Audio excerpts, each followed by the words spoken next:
Starry night আমার অত্যন্ত পছন্দের একটি পেন্টিং, যেটি কিনা ভিনসেন্ট ভ্যান গকের আঁকা। খুবই জনপ্রিয় একটা পেন্টিং।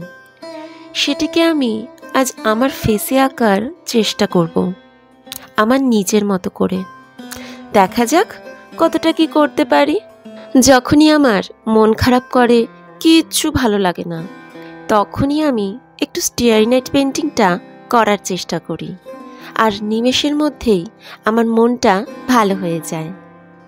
তাই ভাবলাম ফেসেও তো আঁকা যেতেই পারে। এই উৎপটাং ভাবনাটাকে মনের মধ্যে বন্দি না করে করেই ফেললাম, আর তোমাদের সাথে মুহূর্তটাকে ভাগ করে নিলাম।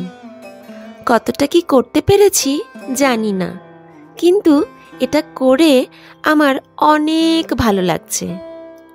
মাঝে মধ্যে এমন উৎপটাং কাজ করলে মন্দ হয় না, বলো?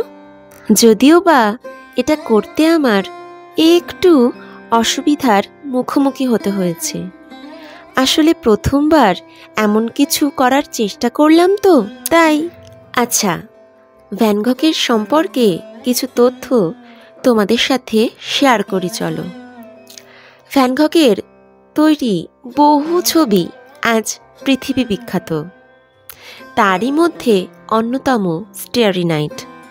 তিনি ছোট বয়স থেকেই আঁকাআঁকি শুরু করেছিলেন।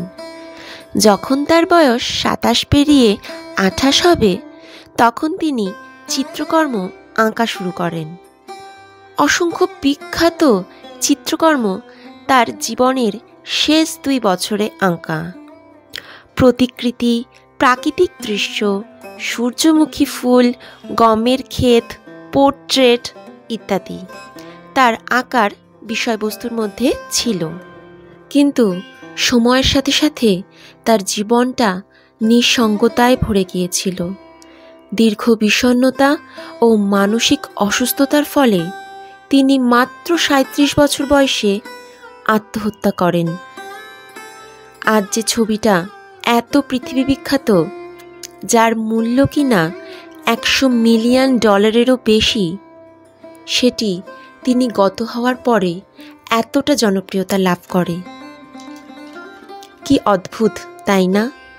মানুষ হারিয়ে যাওয়ার পরে আমরা তাদের মূল্য বুঝতে পারি, কিন্তু তারা থাকতে তাদের মূল্যায়ন আমরা করি না। আজকের ভিডিওটা এখানেই সমাপ্ত করছি। খুব শিগগিরই দেখা হচ্ছে একটা নতুন ভিডিওর সাথে। টাটা।